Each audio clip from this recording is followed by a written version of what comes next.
Afternoon, y'all. It is Friday, TGIF, 2 o'clock p.m., October the 29th. Going to talk a little bit about money and what's going on with our money right now. Talk to a few people and talk to a few more people and talk to a few more people. And got one of my buds, good guy, but he is young, he is brash, and he is the personality that he cannonballs into the deep end instead of dipping his toe in the shallow end before getting into a pool. Made a pool man reference out there. So, let me talk about crypto. Now, I don't care what it is. Bitcoin, Birchcoin, Dirtcoin, China coin, whatever coin you want to coin here. I gotta ask you guys a question. Now, my bud, I've been following him for years and years and years and years and years. Glenn Beck. Okay? Listen to him pretty good. And for the most part, guys, he is Johnny on the spot. But, a few years back, and I think he still does, he endorses crypto. Now, everybody says crypto is a third-party entity hedge against inflation. Place for you to keep your money that's neutral. Now,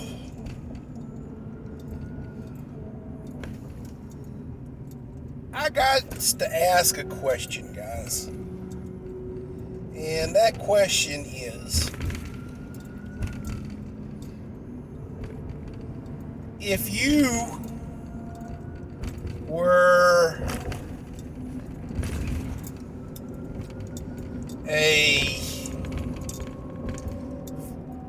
let's say you're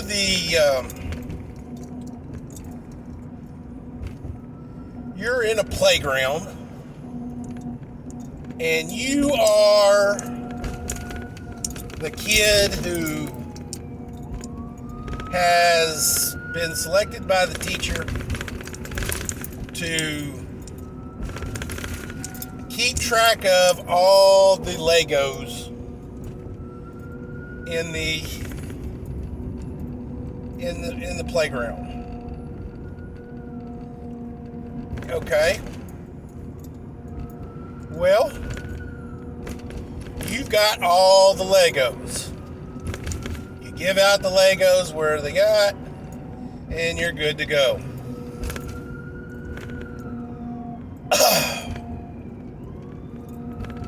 If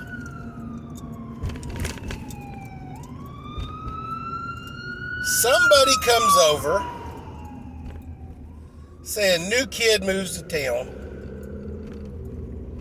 and he brings his own Legos.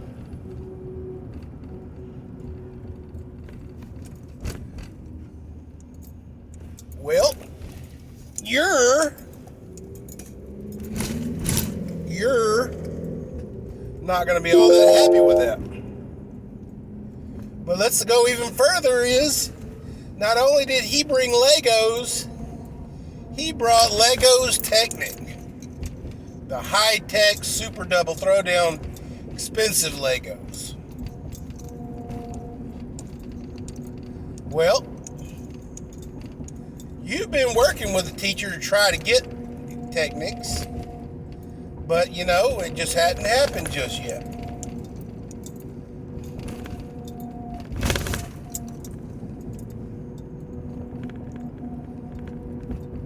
So, what happens? Well,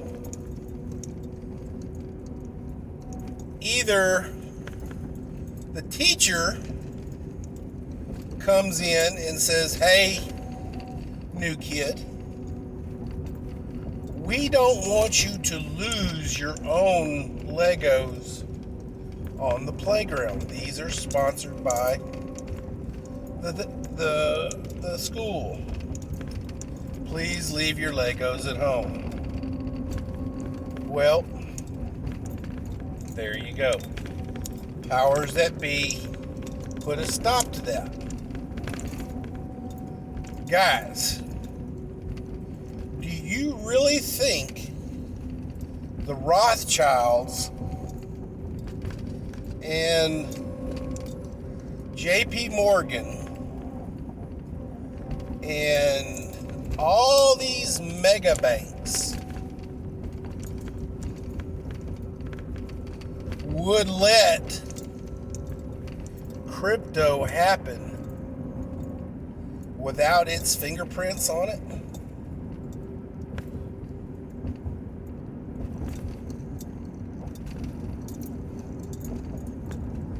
Ladies and gentlemen of the jury, years ago, the Disney Corporation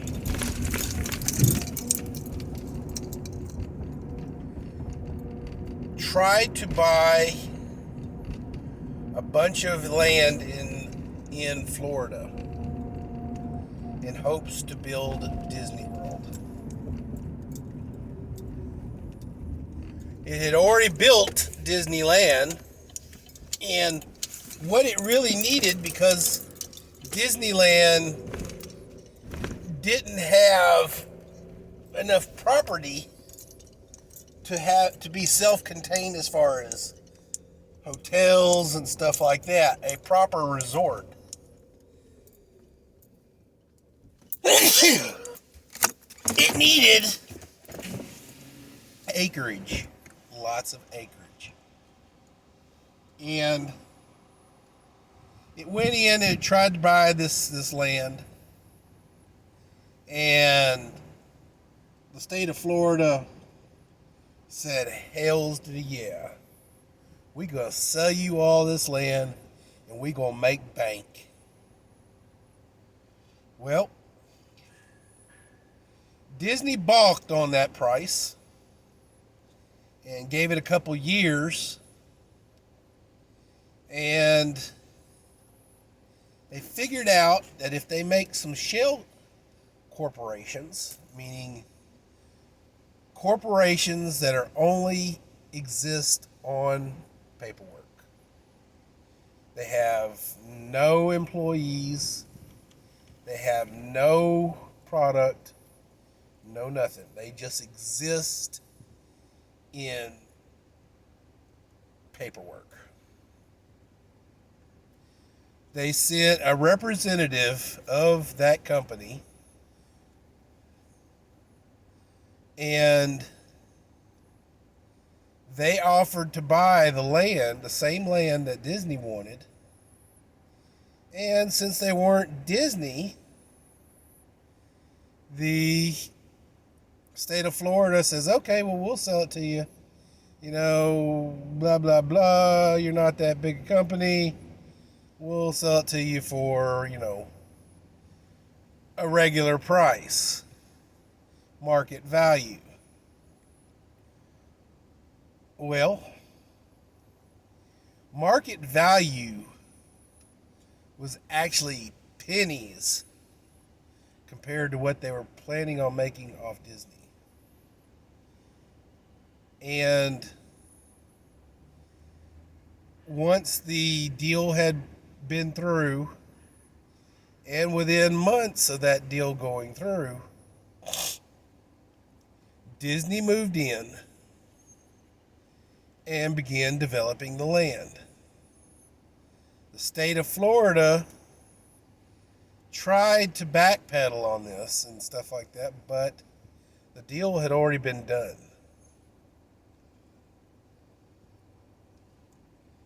Ladies and gentlemen of the jury, this happened.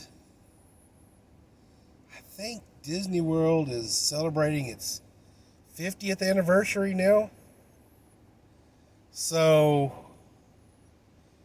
guys, this happened in 1970 during right after the Vietnam War. Guys, do y'all even know what technology was like at that time? My grandparents still had rotary phones. I had a push button phone. We had landlines. We had no computers. We had none of that stuff. We had calculators. They were just now getting to be a thing. Adding machines were actually still hand done. I remember when my mom got a adding machine to do our taxes. I think I was 8, and it was actually electronic. Had a little receipt tape and everything on it.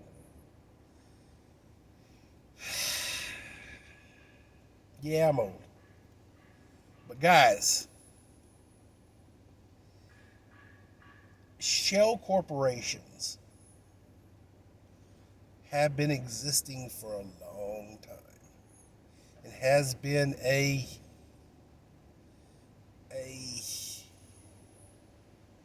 method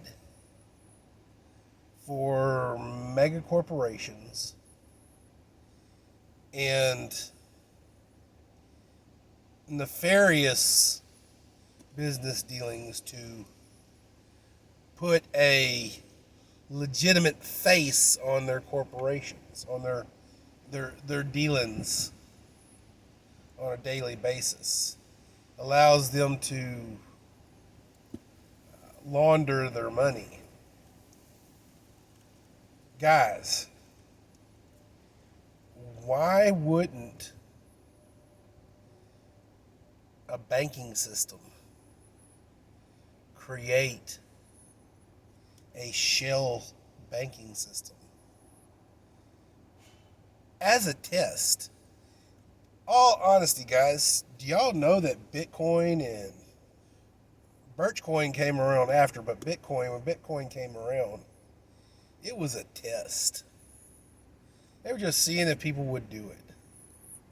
And you know what? People jumped on it for a little bit, said, oh, it's something to play around with, and stuff like that. And then it exploded.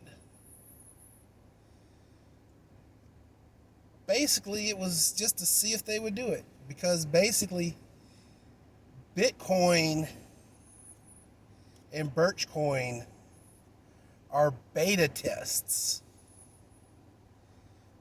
for the future Fed and the future of the banking community. We've been moving away from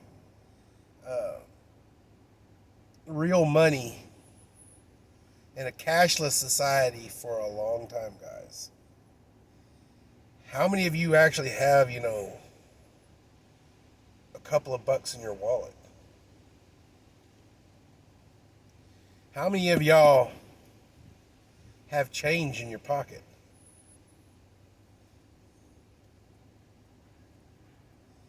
How many of y'all live off that debit card? Yeah, it's your money.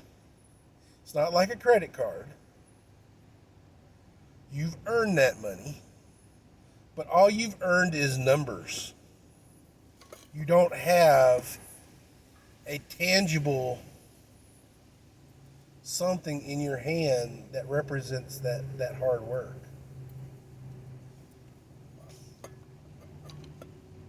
crypto is the next step. Why do you say that? Well, because as we become more cashless, the governments have easier times monitoring your ins and outs. You already see Biden is wanting the banks to report, ins and outs in an attempt to track down the mega wealthy's money. Trust me, guys, mega wealthy ain't spending $600 at a time. That's a lunch dinner date for them.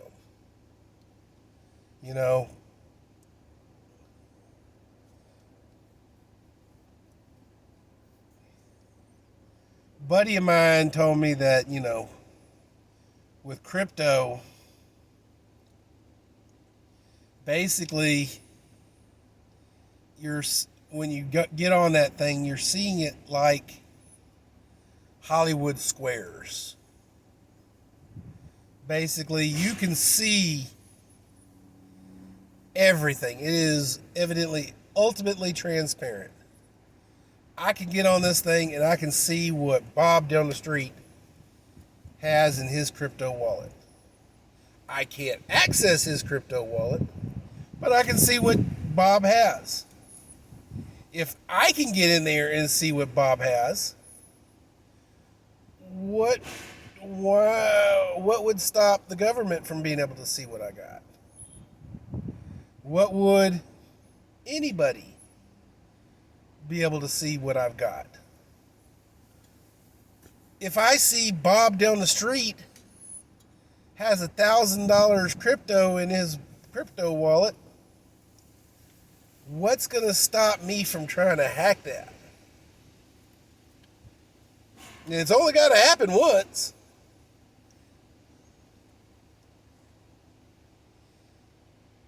Ladies and gentlemen, this kind of transparency allows the hackers to target larger accounts. This kind of transparency lets governments target individual accounts. This kind of transparency is dangerous on so many fronts, guys.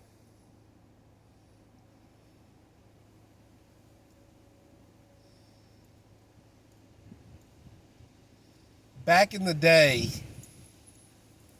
people were very, very, very scared of banks because that's their money. That's what they earned. They would hide it in mason jars in the backyard. They would stuff it under mattresses in their bedrooms. Holy shit, people would sleep with their money under their beds. They would cut holes in their mattresses and stuff money in their mattresses because they did not trust banking systems. And now we have people who are so programmed to trust everything. They're willing to put their money, they're following the dog whistle and putting their money into a banking system that has nothing tangible with it. Even stocks and bonds have a tangibility in the company that they actually represent. crypto, the only value it has is what we give it, just like paper money. But the only problem with paper money, only difference is I can walk around with my paper money. If there's no electricity, I can spend my paper money. If my phone falls off out of my pocket and cracks all over the place, I can still spend my paper money.